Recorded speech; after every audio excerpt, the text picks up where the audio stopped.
evening, my fellow exorcists, and welcome to the lair of Filmaru. Tonight I will be reviewing So I'm a Spider, So What? The world where the hero and the demon king continue to oppose each other. The grand magic from the hero and the demon king cross over worlds and exploded in the classroom of a certain high school. The students who die in the explosion will be reincarnated in a different world. Kumiko, who has the lowest reputation in the class, was reincarnated into the form of a spider. Nevertheless, she adapted quickly to the present condition with strong willpower. This is a story of she who has become a spider trying whatever she can to live. Now, I know what you're thinking. This show is pretty much somewhat a copy or a reskin of the time I reincarnated as a slime, or you could also say it took ideas from Arufaretta, also known as From Commonplace to the World's Strongest. Now, you're not wrong. You really are not wrong. This story pretty much takes place from Kumiko's point of view throughout the entire through most of the story, because we also have the human characters that the other reincarnated students became. There's also the demons and all these other characters that the students became, plus the characters of the world itself. But yeah, this story is best as just watching it for Kumiko, because she is a really resourceful protagonist. Like most isekai anime, they put you into a world, they have the character go on adventures, create a harem, create this team to go fight a demon lord. Where for Kumiko, she literally gets the shitty end of the stick, and she is all alone, and she has to use her neat shut-in brain to strategize on how to survive as one of the lowest creatures in the world. So pretty much it is like reincarnated as a slime, but here she's not as overpowered. Like, she does gain immortality. She does gain the power to respawn using eggs. She gains the power to become essentially the mythological creature known as Arachne. Pretty much she's weak as hell throughout most of the series, and we have to watch her fight these really strong monsters using only her wits and her spider thread and her poison fang, and later on magic. And essentially, it's pretty much like watching someone do a playthrough of of Dark Souls. Well, technically both Demon Souls and Dark Souls, since they're technically a part of the same universe or same kind of game structure. We also get little hints of her past and the past of many of the human characters, but the story mainly takes place in the world where essentially it's a war between elves, humans, and demons.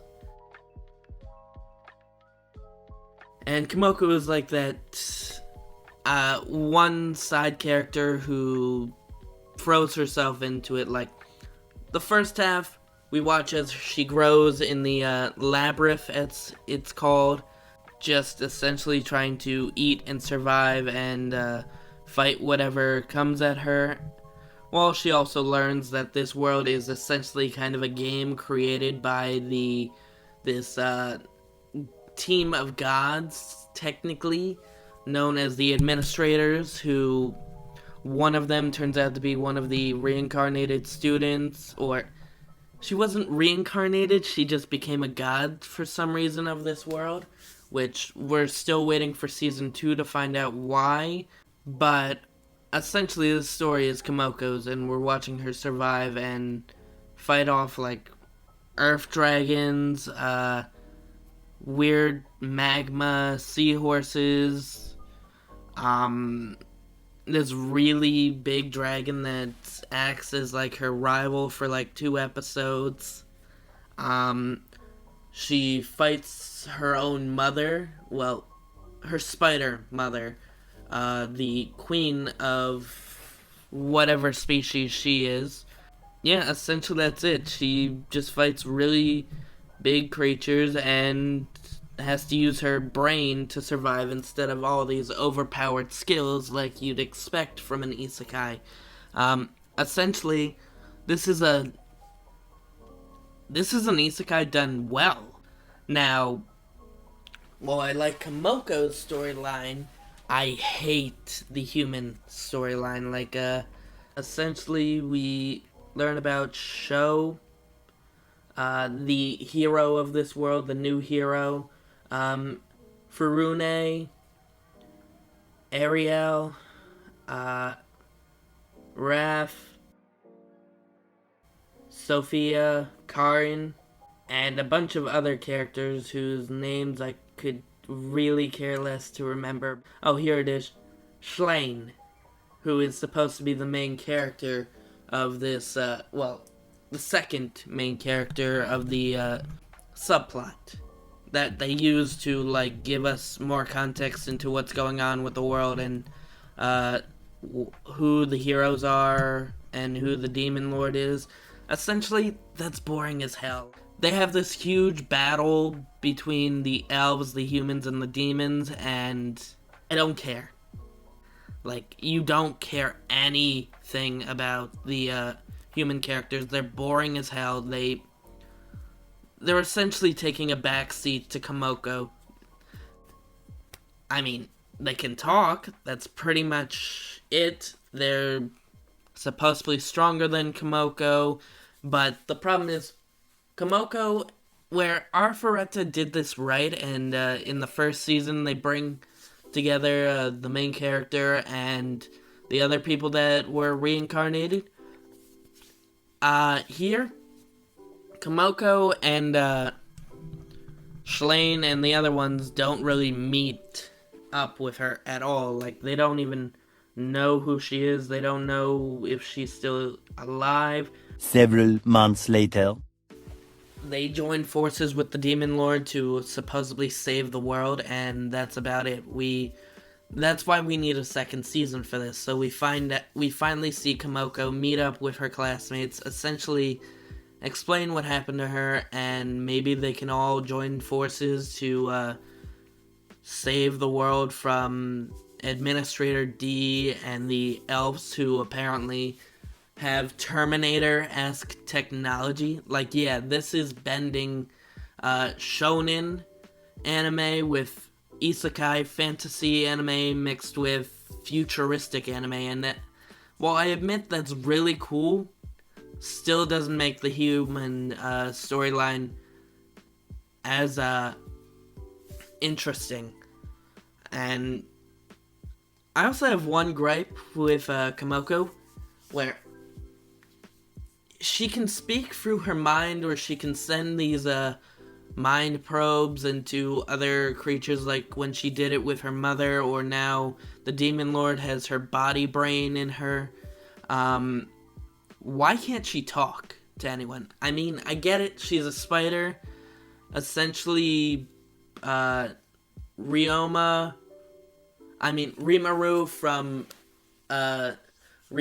reincarnated as a slime couldn't really talk at the beginning, unless it was like telepathy. Here, they can do it with like dragons and other creatures, and with the administrators. Now that she's got the arachne body, why can't she speak to the Demon Lord? Like, I don't get it. She should be able to speak to anyone now that she has a human mind and a human body. Kind of confused me. I'm hoping they explain this a bit more in season 2, if we ever get renewed for a season 2, because a lot of people do seem to like this, except for like 2 out of 10 who for some odd reason hate this show. But yeah, we really need like a an explanation for why Kamoko can't speak. But yeah, really good show from the side of Kamoko. The human characters fucking suck, and I really hate that subplot. Like, I heard that the anime got rid of a lot of the important parts that took place for the humans, made it easier for us to care more about the human characters, but yeah, if that's a problem, then the characters must not have been good before. I mean, I kind of want to read the manga now that I hear this, and I'm really interested in more of Kamoko's story since the manga is still going on, but kind of because of the humans, I'm giving the first part of season 1 a 9 out of 10 because I love every episode we have with Kamoko, but the episodes we have with the humans kind of brings the score down a bit because they're just so bland. Second season, I was really disappointed. Second part of season 1, I was kind of disappointed with because we didn't really have much for Kamoko to do except to leave the cave and go fight her mother and fight the demon lord, and that was about it. They didn't really give her much to do because they wanted to focus more on the human storyline, which again was really boring and stupid. So I'm giving this like a combined score of like 8 out of 10 because I do really like Kamoko's story, but the human story is just really bad and needs to be improved for season 2 if we get it. I also noticed I never mentioned the music. That's because I was waiting until I finished the anime to listen to the music. It's really good, and the music is really good, and I love how it's done by the songs are sung by the main character, Aoi Yuki, who was also recording this series on top of the last series that we reviewed, which was I've been killing slimes for 300 years, and now I've maxed out my level, which is kind of cool, and that kind of explains why Kamoko didn't have much to do in Season 2, because her voice actress was also focused on another series, which I can understand, but they really should have given her more to do in this series to pad it out. Yeah, I'm sticking with an 8 out of 10 for how good this is, but also the major flaws with the human characters subplot. But yeah, don't forget to like, comment, and subscribe. Click the little notification bell for more of our content. Don't forget that we changed our channel name to Filmaru because nobody was really watching our videos due to us getting bogged down by all the videos for the Exorcist movie, the really old movie. So yeah, if you're looking for us, look up the name Filmaru, and have a great night, guys.